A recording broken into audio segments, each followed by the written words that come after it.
to World of Ability on the World of Ability Podcast Network. My name is Sue Rostoff, and we are so happy to be here today on this holiday weekend. Christmas is just around the corner. For those that celebrate Christmas, which my family does, so it is a big one for us. Right now, it is the 23rd of December, 2023, and so we're actually 1, 2, 3, 1, 2, 3, almost there. I'm sorry. I'm in a very festive mood today. I'm on the road. I'm on my way to visit family that is a ways away. So you get the mobile version of the podcast here today, at least for me. And I am super excited to go ahead and, first of all, I'm going to bring Emily in to bring in our guest. So Emily, I'm going to pass the baton over to thank you, Sue. Thank you, Sue. So our guest today is a returning guest. We always love having everybody on. So Derek is from Arizona and is in the accounting business as well as has a school. So I will let him tell you a little more about that. But Derek, why don't you come in here and say a little bit about who you are, what you do, anything else you'd like to say? Yeah, I jump into podcasts to cause trouble. That's the main thing I do. Well, thank you, Derek. It's very nice of you. But just getting ready for the holidays, which for me means getting ready for all the taxes, and just kind of seeing where I can be helpful in the community.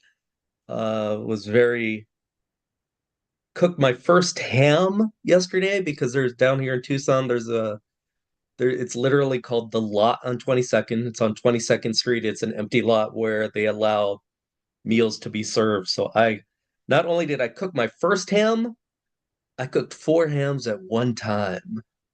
Oh, wow. So pray for those people that ate my ham that they survived. Oh, that sounds okay. Now you're making me hungry. That sounds amazing, actually. Yeah, you really. What was the? Yeah, Derek, you really outdid yourself for that being your first time cooking ham. You did 4 instead of 1. Yeah, like I'm doing it. So it's like doing it for the first time, doing 4. Why do one thing well when you can do 4 things really poorly? True. Actually, I took a taste of one of them. It was pretty tasty. I am going to proclaim myself a ham expert, or maybe just a ham. You know, you are what you eat, right? Yeah, exactly. Gotta take it when you can. That's awesome. And actually, I missed it. What was the event that you were cooking all the ham for? So out here in Tucson, it's literally an empty lot. It's called the Lot on 22nd, and they do just allow like different organizations to go down there and prepare meals for less privileged, who are homeless. So it's just someone put out a call on social media, and so fortunately, I'm in a place where I can go out and afford a couple of hams to help out, and just cooked them up and sent them out, and got the experience of cooking my first ham. That sounds like all sorts of wins in there. I love it. So did you give a chance while you're there then to interact with the folks there, or is it a real cohesive kind of an event that happens like that, or do people just kind of wander in, wander out? It is literally a lot. So there's not really a place for people to kind of sit. There were some tables. I had full intention of going and help serving, but after cooking ham, I was quite exhausted. So I didn't realize how much work it is to actually do that. And so full intention on going and serving, poor execution on being able to stay awake and actually go there. I bet they are thrilled you did what you did. So that but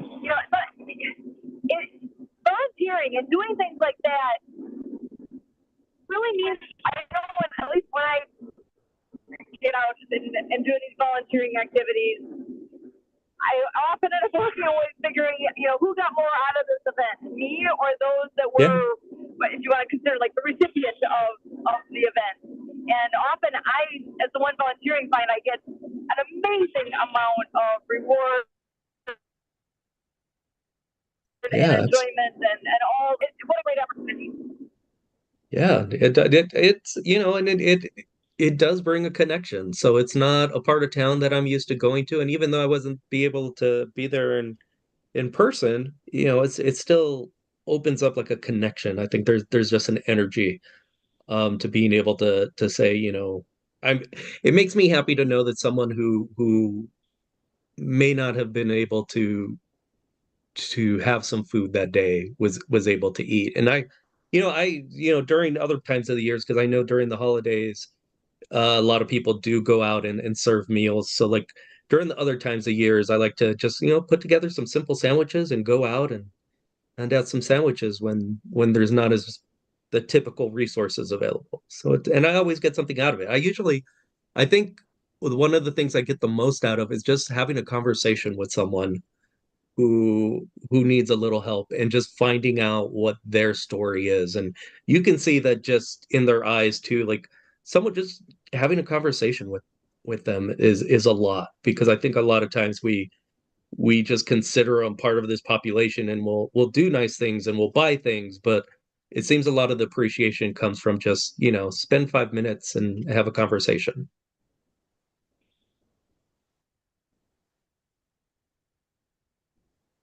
Yeah, that's really important. And it helps in helping people like come back Yeah. or reach out or reach out to you again for anything else and so on. So Carrie, do you have any thoughts on this that Derek was talking about? Zero thoughts. Just kidding. That's my routine, some sort of routine. I like to get that in there once in a while for Emily, and she gives me that prompt. But in any case, yeah, I mean, at HMP and other places, we can be reminded about gratitude. What are we grateful for? With the TDDC Today Show USA, we were talking about things of this time of year with veterans, considerations of people in different circumstances, and how that may be adding to the risk factors of what's going on with their mental health and just their circumstances, which makes it tough. So this thing of basics, food, shelter, clothing, I tend to add on to it the scope of health insurance. When we have a health insurance program that works for us, that when we need a doctor in that allopathic medical system, that it's there for us when we need it. And not everybody has that like that. So yeah, this idea of community, and and for me it's really one that I hope we can get everybody reflecting on it, because I think depending on your life journey and what life has provided you and conversations you've been a part of, I know for decades I missed it, that it's like, people don't have the food, the clothing, the shelter, the basics that they need. And I think until you get into try to relate to it, you kind of are practicing stigma, which maybe it's not a lot of what's in your heart to stigmatize another person. But when we kind of distance ourselves and we think about it like, oh, too bad for them, to me, I think enough people have spoken about it in my circles where it's kind of like, how am I immune from that? I hear stories about people who are, deep into their career, and, they have some sort of discretionary disposable income and monies, and then all of a sudden life takes a turn. And in the world of home businesses, and in terms of the value of a side gig, a side hustle, the idea of how a lot of people are just a paycheck away, or whatever. If something happens in your life where all of a sudden that routine you're used to, with that paycheck coming in and taking care of providing, all of a sudden, if that goes bye-bye, now all of a sudden you can take that downward spiral, and now you're the person that can't meet your mortgage payment, or your credit card debts, and all of a sudden it's like, and you don't have that income coming in, so that's where the idea of emergency funds and stuff come in. But depending on where your life journey is, we may miss how easily we could be that person that we might serve, with these holiday meals and whatever. We might be that person in need. So it's just really something to reflect on in terms of a humanitarian sense, and our 8 billion people around the world, kind of what is our role, being one of the 8 billion, to build that future so that we on the planet can get being better at distributing resources, especially food resources, that we can, as 8 billion people, at least be assured we're going to have, a few meals a day available to us and have good nutrition, which doesn't take much to get your mind thinking like, oh yeah, that is not where we are today. And it's been an issue going back all the way as far back in time as you want to go, the beginning of humankind. It's always been an issue, an interesting issue of being human.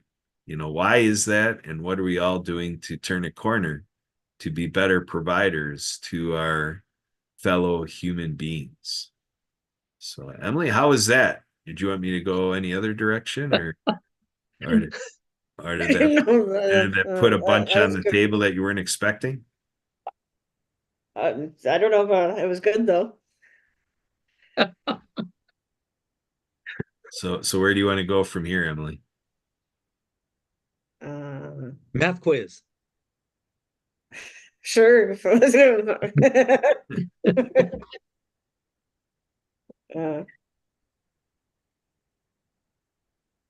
Yeah, so we need a math quiz right now. Okay. But anyway. Did you have something you wanted to say? You came off mute. To throw in there that today is the 23rd of December, and you know what that means? Happy Festivus, everyone! Oh my gosh, it's Festivus. For those that are not familiar with Festivus, oh my goodness. It actually, I'll give you the little brief piece on it. And Festivus actually is very near and dear to our hearts for all sorts of fun, goofy reasons. But if you've ever heard of Seinfeld, which most folks I would say, well, I might be dating myself slightly because it was a show that was popular in the 90s. Seinfeld. If you haven't seen it, go watch it. It's fun. It's just absolutely goofy fun. And one of the episodes was actually called The Strike, as in going on strike with a job kind of thing. So the episode itself, if you're looking for it, is called The Strike. And Kramer, who is the big tall goofy dude, he in the entire length of this program that's been going on for, this is like season, I don't even remember now, 7, maybe, when the Festivus episode came out. And in that particular episode, it became known that the strike was over. He has apparently been working at a bagel store, and the strike is over, and so he goes back to work, but then he goes on strike again. The whole thing is just goofy. That's half of the show is about that. The other half is Festivus for the rest of us. It was something with the Costanza family, and there are several components. And just real briefly, one of them, instead of a Christmas tree, they just had a metal pole, just a bare metal pole. And we have one in our house, actually. But don't tinsel because this was distracting. That was one piece. There's also the airing of grievances. So part of the premise was going around the table, and I can remember Frank Costanza saying, I got a lot of problem with you people. And it was a chance to get all the grievances on the table so that they could air them out, which I can tell you was not necessarily a good thing, but that's part of what their tradition was. And the last thing was feats of strength. So the event was not over until the father figure was pinned during the feats of strength. So why does this matter? It was one episode of one show that happened that turned into a major piece of culture for people. It is very wide known that today is when you celebrate Festivus. However, our family actually, this back to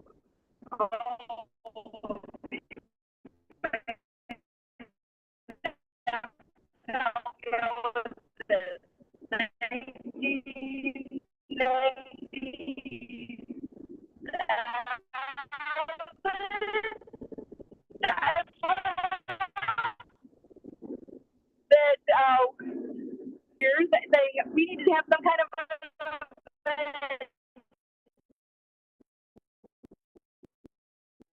some reason to get everybody together about this and what time of year should we do. If you get into summertime, there's too much going on. The first weekend in February, at a point now where they're past the holidays, they need something to do, and this would be a great excuse to get together and just have fun. And that's what we started back all those years ago, and it has been a tradition with our family to do, again, today's officially what Festivus is supposed to be, but we do our own Festivus in February, always the first full weekend in February, starting on Friday.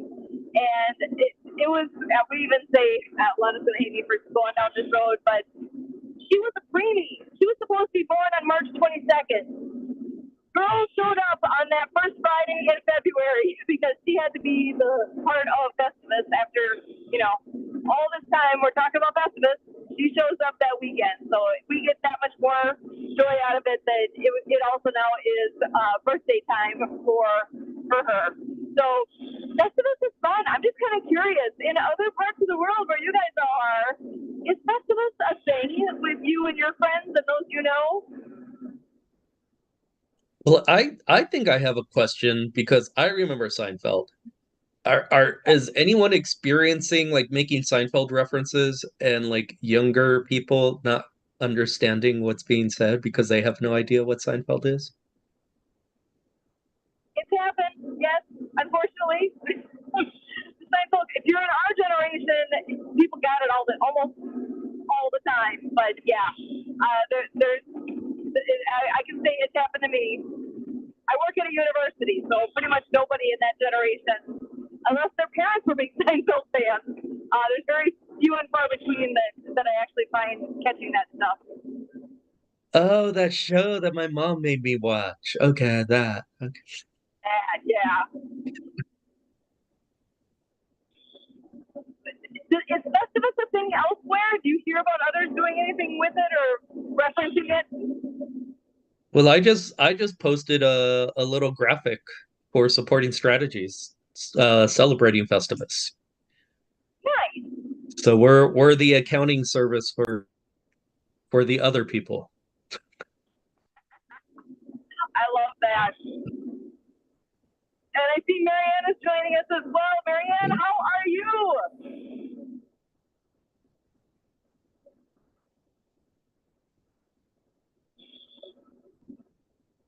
And I'm curious where you are if you ever hear the phrase that or anything about Festivus.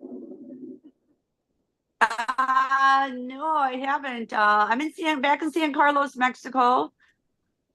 We're done with sailing, and we've been away, neighbors, and we went and saw the boat parade last night in San Carlos. It was absolutely gorgeous weather here, and finishing up projects with my fiber graphic designer and my writer Suzanne Sims.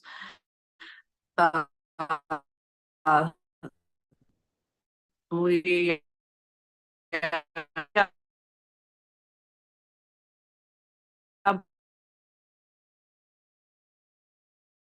people.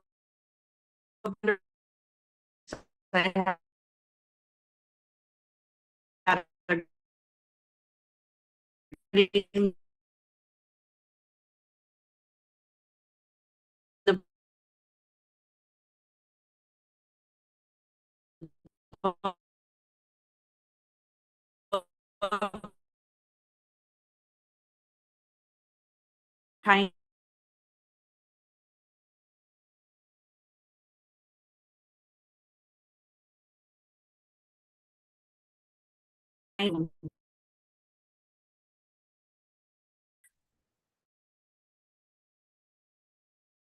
uh,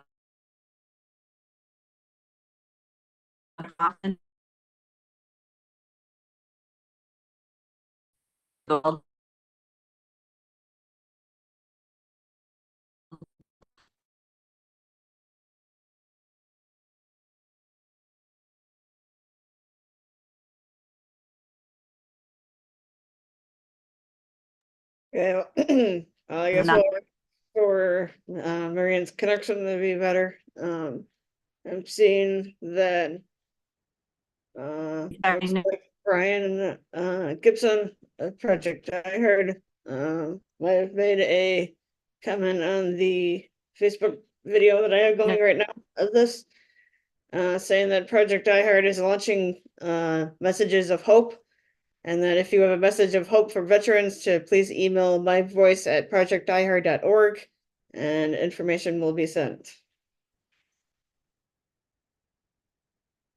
So just to let everybody know about that.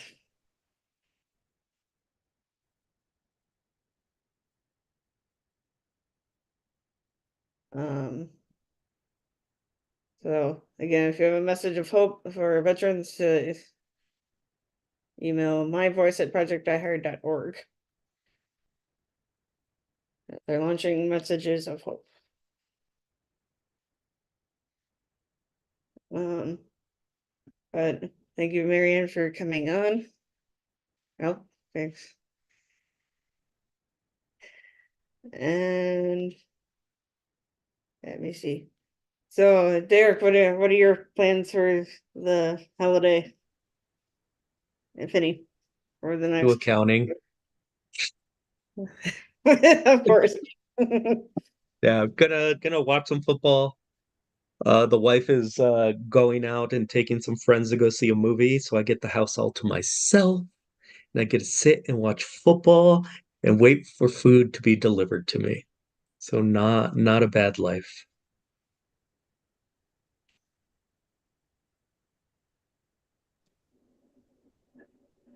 Just got back. I had lost my reception briefly there, but catching that I'm hearing you have some screen time. I believe today is right that you're getting some screen time in. Do you actually, Emily or Kurt, do you guys have the graphic handy from all of the national holidays today? Because I know that was one,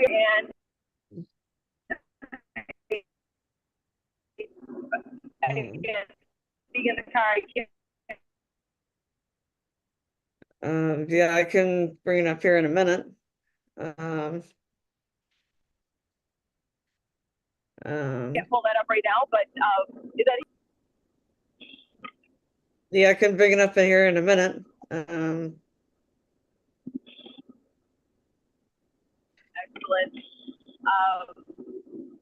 Well, while you're pulling that up, I know you mentioned that with Project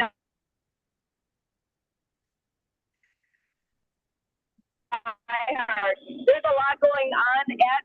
Let's give a quick update then on that while you are pulling up those notes.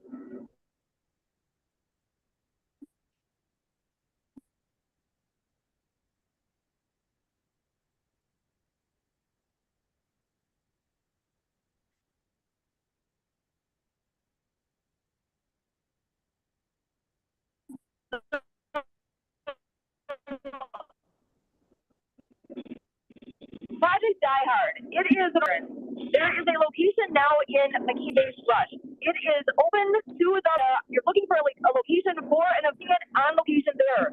That 20-acre property, there's a 10,000 square foot building that is ready. It's ready for you to enjoy. What is the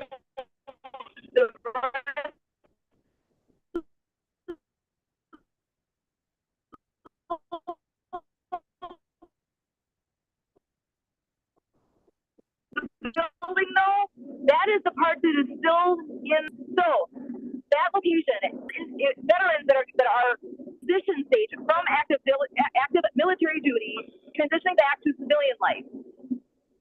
When you come back, what the heck are you gonna do? You gotta figure out everything now, right? You just completely took the lifestyle you've known for however many months, years, whatever it's been, and now it is 100% different.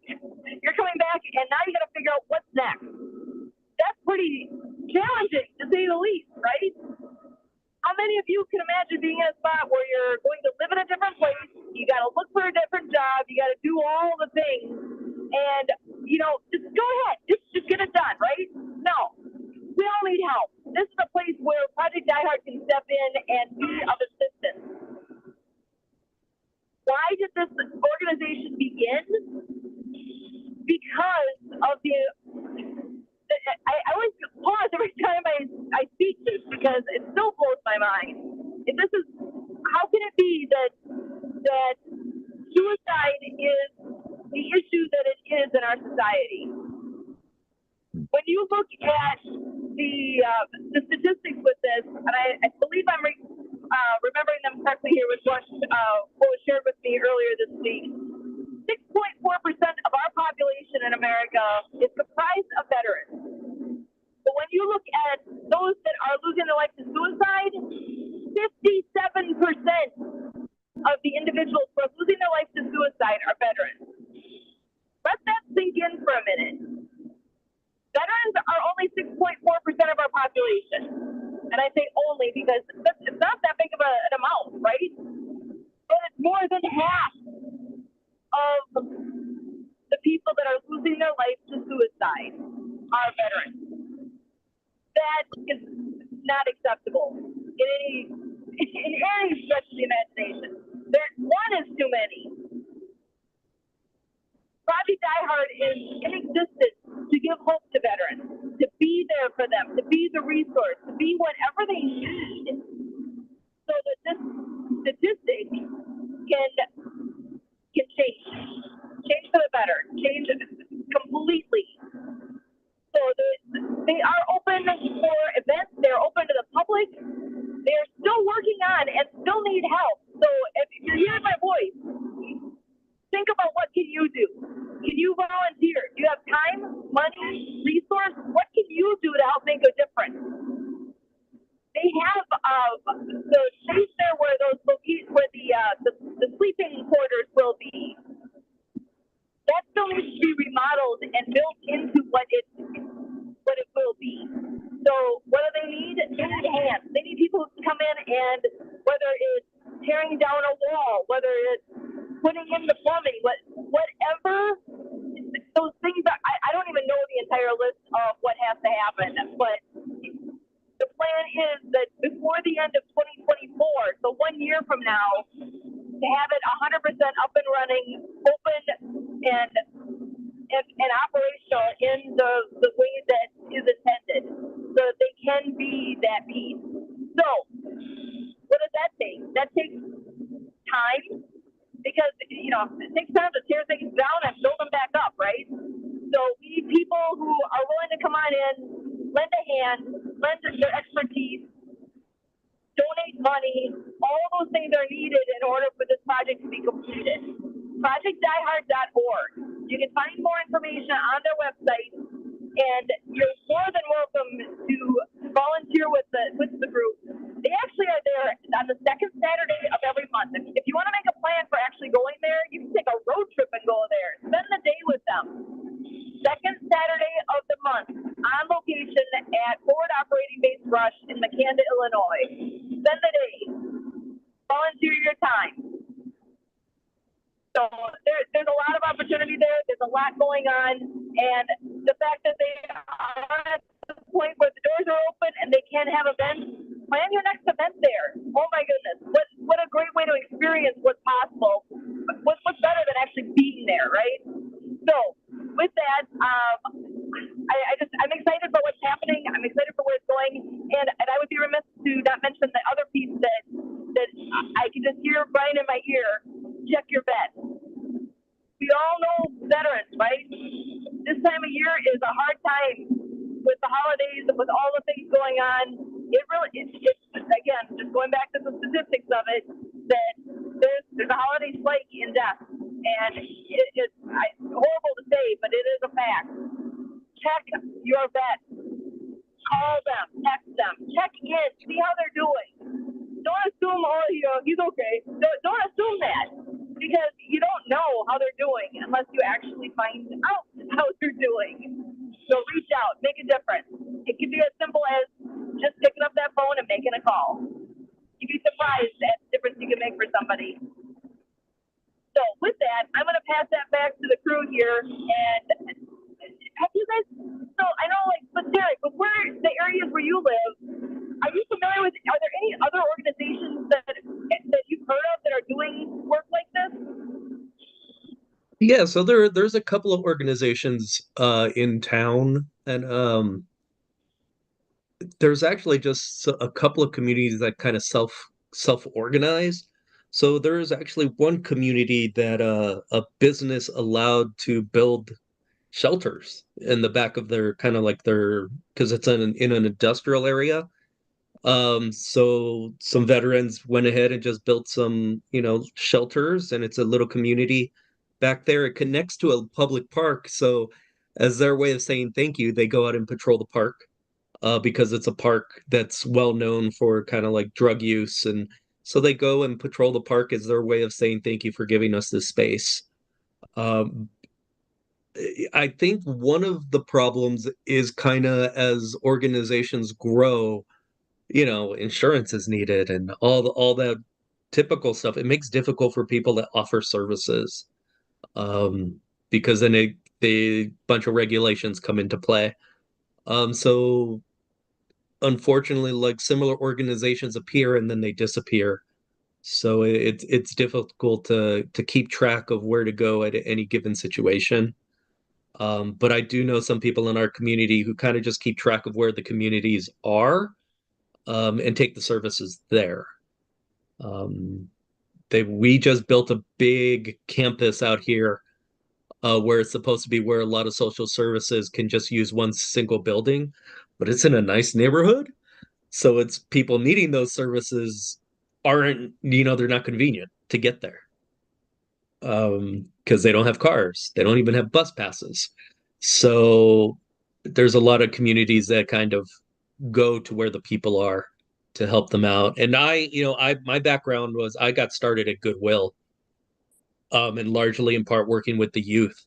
So there's a couple of offices here for Goodwill where the homeless youth can go to and start getting back on their feet, find some resources, and then there's another organization out here called Primavera, because one of the biggest issues of getting back to your feet is if you don't have ID or an address, it's very hard to get services. So if you're trying to get shelter, but they ask you what's your address and you don't have one, it becomes a very difficult situation of, no, I need shelter because I don't have an address. So Primavera helps those that don't have a home get started with, how do we get your ID? How do we get your social security number so we can get you some resources that require that information? That's amazing. I love that exists, because it takes teamwork makes the dream work, right? Yeah. That's what Brian has. The number of times I've heard that phrase, and the more I hear it, the more I hear it.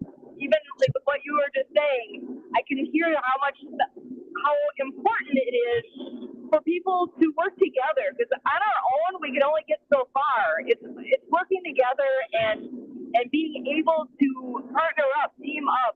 That's where that snowball starts rolling, and then people start getting excited, because they see what's happening, and that's really where a difference can be made. And I love what I heard you say too, that where the shelters were built, that it was by a park, and those that stay there end up patrolling the park. I love that on so many levels. There's so many wins going on there. Well, and since it's, you know, a lot of them are veterans, it's like, you know, we fall on hard circumstances. It's a lot of times I think it becomes easy for us to say, oh, they're lazy or they don't want to work. No, they want to have a purpose in life, especially coming out of the military. It's just if you're not set up financially for all the things that come at us in life, like I think a lot of people lose that purpose. And I think it's great. I love it too that they continue to have that purpose by saying, yeah, you know, I'm not able to afford my own home, or sometimes I need help with food, but I'm going to pay it back by monitoring this park to make sure that there's, you know, no one's getting hurt, that people are being helped, and that's how I'm going to not only pay back the community, but also find purpose for myself, that, you know, which is going to help people get back on their feet a lot more quickly and with a lot more success if they have that purpose rather than just, you know, going from one resource to another.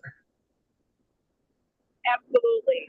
I think that all goes back to that concept of bringing hope to veterans and bringing hope for anybody as far as that goes. When we have a purpose, when we have something to look forward to, oh my gosh, I can't imagine being in a spot where I have nothing to look forward to. I can't imagine how that feeling. I'm very blessed to be in a spot where I've got so many things that I'm looking forward to, and so many things that I want to accomplish. I forget sometimes, it's easy to forget that not everybody's in that same spot. There's a lot of people who are on the polar opposite end of that, and they need a hand, and it's okay to ask for help. I think that's a piece that gets lost along the way, where it's uncomfortable, perhaps, and not perhaps, it is. It can be very uncomfortable to ask for help, but that's okay. There's something wrong with that. We all need help along the way. It's something that being courageous enough and humble enough to accept the help when you need it. It's just part of life. Yeah. Well, with that in mind, I guess I should be vulnerable and ask everyone for help for coming over to my kitchen and cleaning up the big mess I made when I cooked the hams. Awesome. Yes. Come on, Kurt. Come on over. I got a I sponge for you. Excellent. That's, you know, honestly, that's something I could do. So, I would say, remember earlier on, you were making a comment about with this time of year, things get super busy for you. Yeah. What does your busy season look like? Because, you know, depending on what we all do, we all have different times of year that are busier than others. I know, because I work at a university, so I definitely have seasonal times with my work too. How is your season? So it usually starts off with people who have not done anything for a while for various reasons, and who have actually continued not to do anything almost because of like a sense of shame, and then trying to find the help. Unfortunately, a lot of accountants just want to deal with the easy stuff. Like they want everything to be prepared and in order and just handed to them. And life doesn't work that way. So I tend to work with a lot of people needing more help to put together everything. So the phone calls start coming in about this time of year of they realize taxes are coming up. How do they get things in order by then? So then I start organizing them to get all their information where they need it to be. And then usually about March, I call it, instead of tax season, I call it filing an extension season, because I'm filing all those extensions because everyone says they got everything into me and I know better. So I'm waiting for that phone call on April 14th where they go, "Oh, was I supposed to report that $500,000?" And I'm like, "Ah, I knew that was coming." So we'll usually after the 15th file on all the stuff that they forgot about. So the season goes a little bit longer than expected, but that's what I do. So getting people from that big box of receipts into fileable taxes, and then even following up afterwards of, some people have, since they haven't filed for a while, have, they have a lot of penalties. So then I partner with the tax attorney, so that anyone that has more than $10,000 owed to the IRS, you can usually get that down to a couple of thousand. So just working with others that are specialists and being willing to say, look, I'm not, this is someone else is better at this. Let me refer you to them so that they can get the best service that they deserve. So with somebody who's in that on every last piece of everything, work with those who have that knowledge and have that.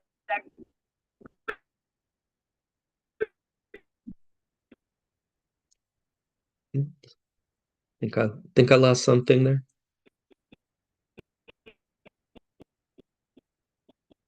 I'm gonna assume the question. So anyone who isn't ready to file, I would say start gathering up what you can. And what usually one of the barriers of what's possible. So here's the question too: do you work with individuals and? Oh, dropping out. Tummy tongue.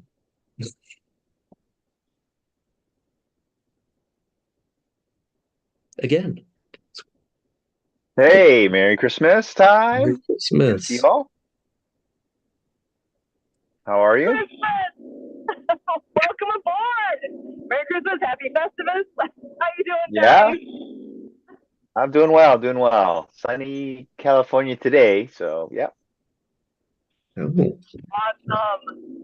How about you all in the snowy states? Man. we're There's not Yeah, much we're- for snow here at the moment. Ah, Yeah,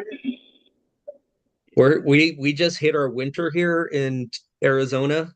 We're looking Ah. at temperatures in the 50s for about 2 weeks. So we're hoping we can survive. It's pretty rough. I had to put on a sweatshirt today. yeah.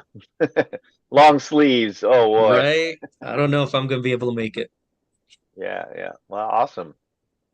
Have the snowbirds already flocked in? Yes. Yes. So they're about 20 miles south of us. There's a huge snowbird community. Ah, is it They're the Quartz? I know there's like a gem show or gem up at event that Quartzsite. happens. Yeah, Quartzsite? so there's one up there. That's maybe 4 hours away from us. That's like right in the California Arizona border. On the border. Yeah. Nice. We have the largest gem show here in Tucson though. So in February, I went once and realized I'm really not into gems. Like did nothing for me. It's a bunch of rocks. Polished or unpolished, Uh, unfinished, you know. So my thing too, like I'm not big on jewelry. And then I was in Houston and they had this one exhibit on like amazing jewelry from across the world. And apparently to gain my interest, it has to be about 10,000 carats. So that's where I become interested is, Just huge and obtrusive, maybe in some way. yeah, yeah, it was well, it was like a lot of jewelry from like the Russian family, the Russian czars. Oh And then, wow. yeah, it was an amazing exhibit. And then I was like, oh, this is cool. So is it the size of the item or is it the craftsmanship in the like what is it, the fixturing or I guess the Yeah, holding? it had a lot to do with that, like in the design and I guess like the purity of the actual gem. So I guess like a lot Oh, of the diamonds that we buy, they're not they're considered lower grade. for export only. Yeah, so I guess these were the best of the best and just elaborate and amazing. And someday I too will get to have a tiara and I will wear it everywhere. Yeah, if it's that 14,000 carats, yeah, I Right. guess. Well, I also like, I guess, and like even like because You may have sometimes to I'll see get it like a prices neck for brace jewelry. to keep it up, Yeah, that thing's right. probably heavy. Gold is I not light.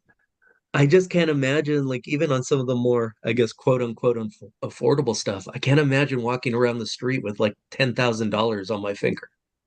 Like that, that's, I don't know. I can't, that's not my thing. Yeah. Yeah, well, I'd be but yeah, worried all it's the good time. good to know, right? You know you're not your thing. Yeah. So Unlike Kurt's just always dripped every day with like 2 million in diamonds on him all the time. yeah. Is any of his diamond encrusted water skis? Yes. Does it make you go faster? Cuts He through the actually water? surfs or he actually skis on a lake of diamonds, is what he does. That might hurt if you fall. So that's how good he is. That's how good he is. That's how good Kurt is. Yeah. So what are you up So, to? let's see. Today, Saturday. No parties today, but baking. I got to bake some food for tomorrow. Baking. One of my specialties, I guess, is found have had I get a bread maker since our wedding. So it's maybe this is the second one. This might be the replacement one, but we've had a The bread maker replacement bread and maker or the replacement wife? the bread maker, Oh, okay. the Mr. Breadman #2. So yeah, the wife is the same. So that's been fantastic. It's So good. maybe it's the bread, but yeah, we're making Hawaiian bread. Oh, A wow. recipe for Hawaiian bread, and there was another one we usually do is no knead bread, but I think the Hawaiian bread is a little more. Uh, I don't know. It's just it's always a kind of a crowd pleaser. So if it's potluck or something like that, oh yeah, the bread's always gone. If it's not gone, then someone goes, oh, can I take this home? So it's like it's gone. So baking that today. Yeah. So yeah, my having dinner with my wife's at my wife's family side on Christmas Eve. So that's a good question. Is it who celebrates on Christmas Eve? And then what do you do on Christmas? Or who celebrates on Christmas Day or evening, So but yeah, so we're celebrating dinner at 2 p.m. So that's kind of like, wait, Wow. that's a little early. Yeah. But they used to celebrate early, and then my family is on Christmas evening usually. So yeah. Yeah, we make it easy. We just go grab Jack in the Box and sit on the couch, and that's our Christmas dinner. Not Chinese food. I mean, Chinese restaurants are open. So You know what? Having grown up in Los Angeles, where I can get some really good Chinese food, and then going to Panda Express or anything similar to that is just not, it's like not the only acceptable. thing available in Tucson. Yeah, but it's There's also a gotta be lot some like, authentic. No, I wasn't. No, it's Phoenix has a Chinatown. yeah, I was yeah. surprised. You I know, guess I shouldn't be surprised, but I was surprised. I need some good stuff, not sweet and sour pork that's been sitting there all day. Oh yeah, and the warming chafing dish. Yeah, Yeah, it's been yeah. spooned over a few times. Right. That piece is molding. Cover it up with the rest of it. Yeah. Yeah, that's the old batch. Just mix in the new Yes. one. Yes. But yeah, so yeah, I had a high school. I had a friend who was Jewish, and so it's like, what do you do? He goes, we always go to the movies and we go to Chinese restaurant. So he goes, he's Nice. looking around in the movie theater. He goes, oh, I recognize you. You're Jewish too. You got the nose. You got the. I can tell by the schnoz that you're. But that was Well, that was interesting. I got my ancestry.com results back, and apparently I'm 1% Jewish. And There you go. I was talking to someone about that who's like Jewish. And she goes, yeah, we get the most influx of people into synagogue when they do the ancestry.com and find out the results and they're 1% Jewish or something like that. Oh, so then they feel obligated to go to synagogue. Yeah, Like, oh, I better honor the tradition and the faith. Interesting. yeah. Do they? I wonder if they convert. That maybe that's the next level, right? Maybe, well, I was joking with my wife that like I'm like, oh, I'm gonna go to synagogue, and she's like, what day is that? I'm like, I don't know, Sunday? She's like, no. So I'm I working don't on know. it. Oh, Yeah, my friend, he still remembers his name, Elon Bar Evan. I think I've looked him up just to see. Probably should network with him and see how he's doing. You know, see if he's. I don't know. I don't think it was him that was said they go to movies. It was a high school friend. So he was, I want to say, second or third grade. So be back. Yeah. But yeah, hanging out. I did go fishing yesterday. Yesterday, yeah, first time in a kayak, and I'm sure Kurt being on the water, he knows what happens when you capsize. So I capsized in the ocean. So it's like, Oh, oh, no. I just sent a Facebook message to the Monterey Bay Spearfishing Club to say, hey, if you happen to see a rod, an orange rod and reel,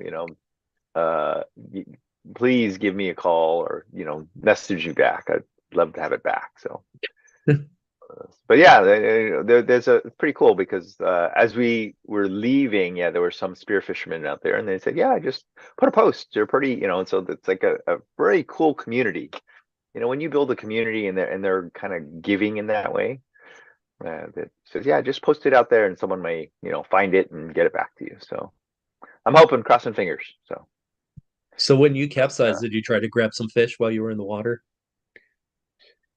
There was a fish that, so the thing I've posted too is that I just baited it and I just put the bait on there and then it just went under. So I'm like, if there's fish on there, you can have the fish. I just want the rod and reel back. So I'm curious as to what it caught by itself in the water. So but yeah, we're catching bass. My son caught his first lingcod, which is an ugly fish if you look it up. His mouth is bigger. I think it's been known to eat or try and eat things big longer than itself. So I don't know how it does it, but it's just got a huge mouth on it. Quite a few like, front teeth, but yeah, it was an exciting day, pretty good day. That is First not time a out there. pretty fish. Oh, you're looking it up? Yeah. Yeah. Yeah, you're ugly. So pluses. It tastes well, it tastes good. Has no scales. It's almost like an eel, like that kind of skin. So there's no scales. An oddity is the flesh sometimes is bluish. So it's like alien meat. Oh, look, why is lingcod meat blue? Yeah, I don't know. What does it eat that makes it blue? It says it's due to a pigment called biliverdin, which can be found in the blood of some fish. Wow. There you go. So lingcod, my son's having a barbecue with his friend. There's another friend who went out there. He's gonna cook it. Well, I guess he's having a barbecue of ribs, and then they'll probably have fish. I'm not sure if they're gonna barbecue it, but so yeah. So lingcod and rock cod. So those, yeah. So Yeah, I usually just go to the supermarket to go fishing. That's a good place. You I just always a point, winner. right? Yeah, you pull the number, you grab the number, and you tell them which one, the fishmonger. Actually, Now, and then growing up in there's Los no Angeles, there's would go no to some of the 99 Chinese Ranch near you. markets. There's no, we don't got 99 any. Ranch. No, Phoenix has unfortunately. it. Yeah. Phoenix has one. So, But I remember going to like the markets there, and like the fish are still alive, and then they just pull them out and like crack them on the head with a hammer. smack them on the head. Yeah. Like, Scale all them. right. So if you're in an area and there's a 99 Ranch or one of those Asian markets, Mhm. Even the ones in, it doesn't have to be the fresh fish, but that's what's in the Asian culture that's showing it's the freshest, right? They want the freshest food possible. So, it's catch, kill, and eat, right? Or, so, but yeah, they a lot of times they have the deep fryers in the back. Oh, really?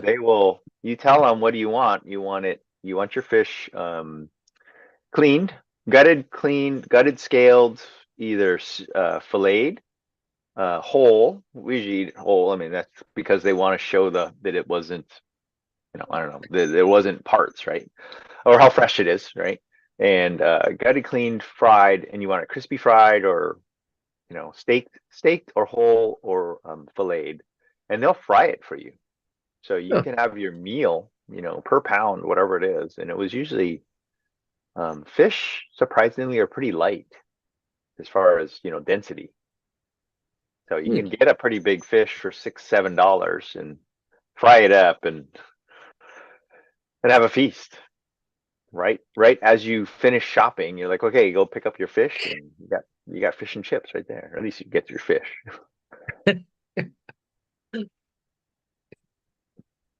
So yeah, that's a quick tip from I guess yeah, from Bay Area knowledge of like how to, if you want fish and chips, man, just go to the Chinese market. They'll figure it out. Yeah, Get the chip somehow.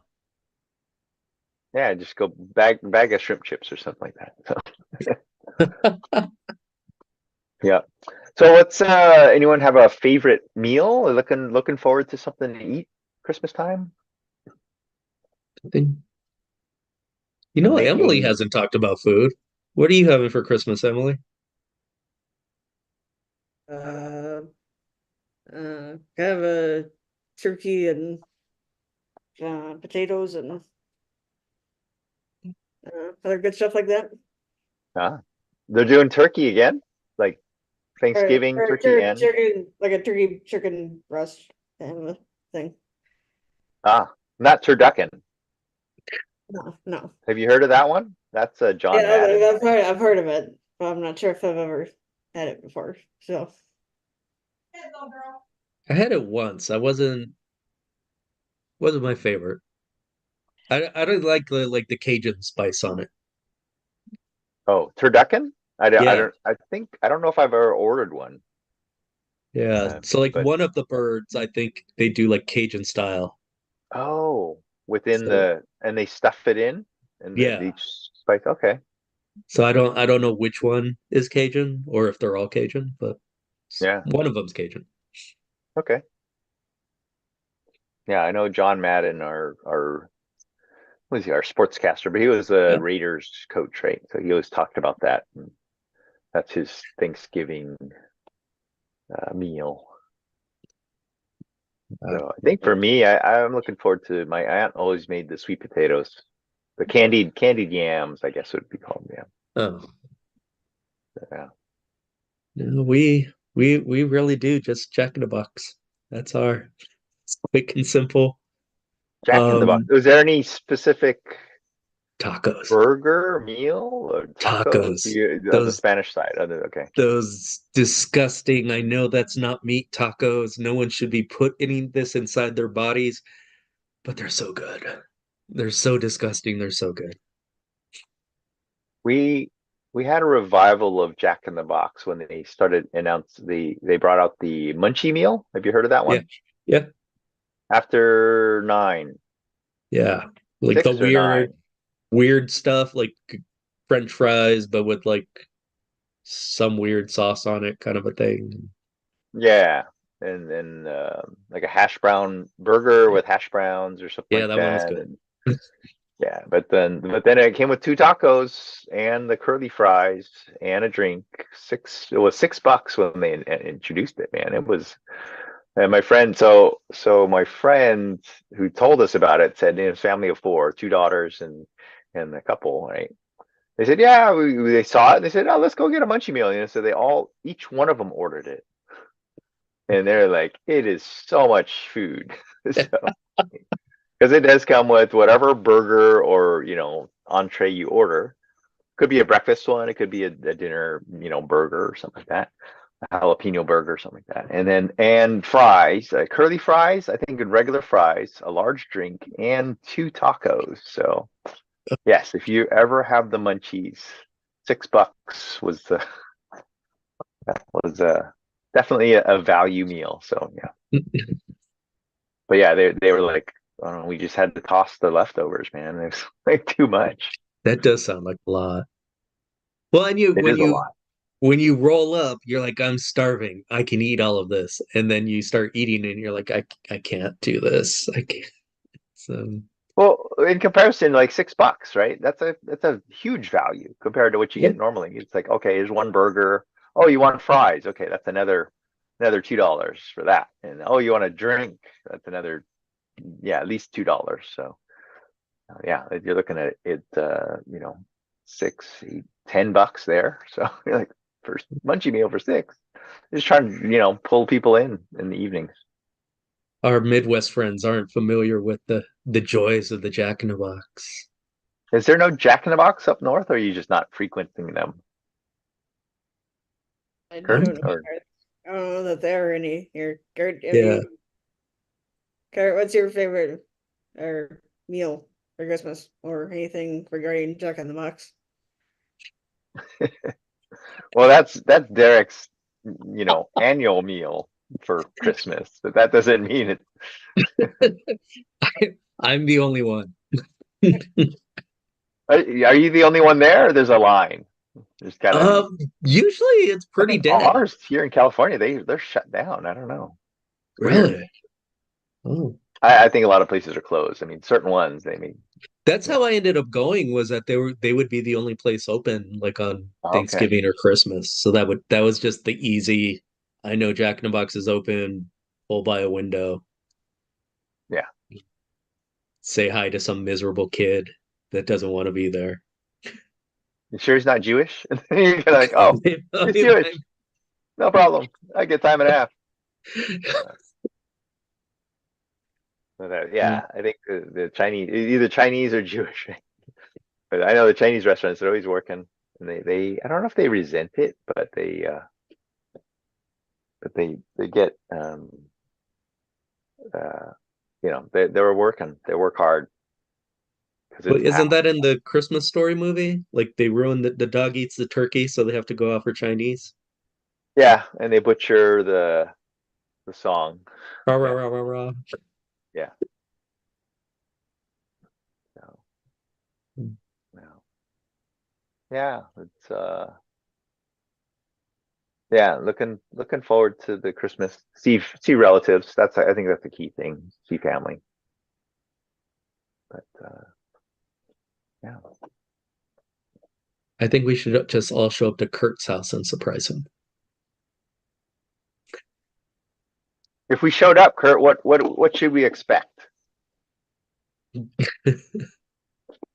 A lump of coal in our stocking, or is it candy canes for everyone as you enter the door? Well, first of all, I would consider this taking care of outdoor animals. So we'd set up our tent and we'd get our fire going, at a safe distance away from our tent. And so you get warmth from the outdoor fire. You'd be outdoors under a tent for some sheltering, and we'd put out some salt licks and so forth for the deer that are here.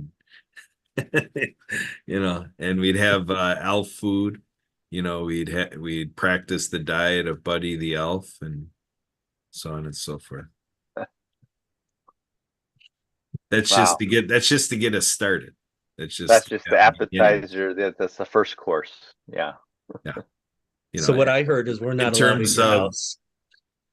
Yeah, and then in terms of having an idea of what you would expect, when you arrive and what's going to happen, that would just be what we do within the first hour, and then it keeps growing from there.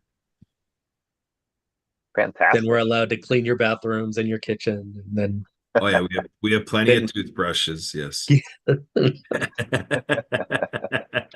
Get the tile, the grout between the Yeah. tiles, make sure that's cleaned out. And he's set for the new year. Wow, that's Right. winter cleaning.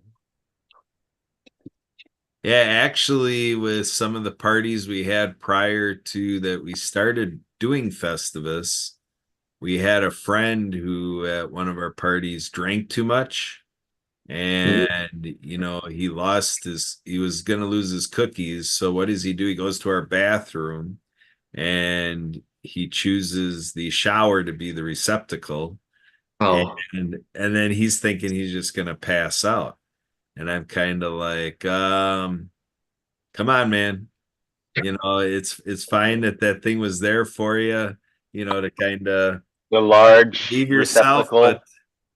but you're gonna keep going with it. Now you got to clean up after yourself. So I kept on my friend until he got it to where there was no sign of his activity there. So Oh yeah.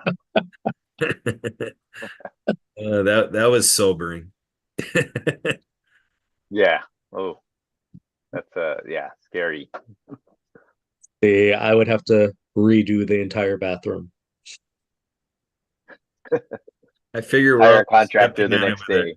Yeah. just stepping on it with our feet. So, I heard that could be good for our foot complexion. I don't know. Just is that balderdash or what? You might be onto a whole new business model here. Yeah, right. Hold Festivus events where people drink beyond their capacity and help your foot complexion. Yep. Yeah. That's So the Boxing Day event. there it is. Yeah, the other part of the story, folks, is as far as inspirations towards Festivus, basically it was kind of in the midst of meeting Sue, because I basically was out at University of Wisconsin-Madison, and then there was the year out there where I met Sue. And then with the college winter break, what do I get an appetite to do but to call up a few of my football buddies, a couple of my classmates from high school or school days anyway, through the K-12 system, call up my football buddies, my classmates, that I used to play football with, and I asked them if they had any interest to get together. So I had a few of them telling me that we were gonna, yeah, let's get together. And I said, hey, if something comes up, because I know my friends where maybe you guys have friends like this, where it's like any excuse will do.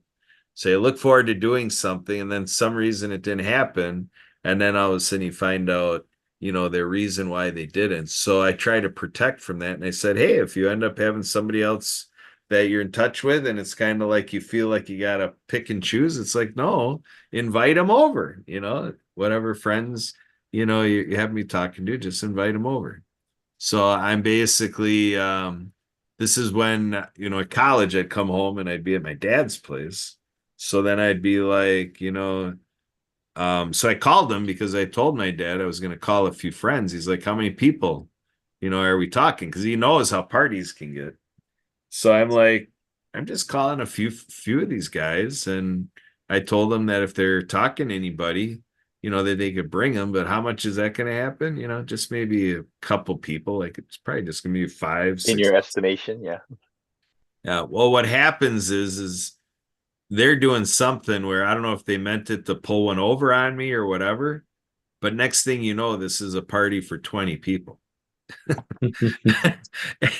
And I'm not ready for that. My dad and I are ready for that. So then I pull over a couple of my lineman buddies and I said, hey guys, I really got put into something here. I'm not ready to have a party for all these people. I need to send you guys got to go and you got to make this party that you guys created happen. Go to the store and bring. So these guys are bringing back, plenty of beer and liquor and food and pizzas. And, so they got my dad making pizzas. And then this guy that used to be our quarterback, he's sitting there making Manhattans for my dad. Well, by the time they got done with my dad, I come upstairs and my dad is on the lazy boy, and he's not even leaned back to be lazy. He's sitting back like in suffering. Forward. And he's sleeping, and they got him like he's passed out sitting down. He's like sitting down and just kind of like almost in a vertical fetal position. And that's where he was for the longest time. And then all of a sudden, what's happening is another guy he was one of our lineman tackles. He was one of our tackles. And, that was his position during school days. And so this guy is being carried up the steps. This guy got so inebriated, he had to be taken out to the car and hauled away. Oh, and upstairs is out, huh? So the rooms are downstairs, their party room, and then Yeah, we take people that for parties, we go down into the dungeon downstairs. oh man, so it is a task to get them out of there. Yeah. I had to carry him up and out and into the car. And so just that spur of just this appetite for a party, when Sue and I got married, I said, Sue, we got to have a party where everybody knows it's the same bad channel, same bad time every year. And this will be our test with our friends. It's like if they know this and planning, like this is Roscoff time, and then they don't do it, we'll get the hint. Like we're not significant enough in their life to do the Roscoff event. so we did that. We started it with a Friday. So we did the first Friday in February to start, and we just scheduled it for a few hours. We just made it like from 7 to 10, and then we'd invite people, like, if you want to come early, just let us know, but everybody's got to finish work and whatever. So we just figured 7 to 10. And then we ran it that way. And then I'm like, all right, it seems like we'll be more responsible if we welcome people to sleep over. So it's like, bring your sleeping bag, or like the first couple people who sign up to be a guest can take our guest rooms and whatever. And so we did that. And then I'm like, I don't know, I feel like we're cutting them off early. Like we feed them breakfast and then they head out the door. It's like, what about just making it all day Saturday? So we did 7 p.m. on Friday to 7 p.m. on Saturday, and that we made it a full thing that way. And then full we just 24 hours, man. You guys are and full then, service. yeah, well, then we kept growing, and then we did it to where it's like, all right, let's make it where we got guests staying 2 nights if they want, and then so yeah, it became a Friday, Saturday, Sunday thing, where now it's 4 p.m. Friday to 5 p.m. Sunday. And then with Sunday, it really could go till 8:30 or 9, but we schedule it till 5, just to kind of starting to put the brakes on it, type of deal. Yeah.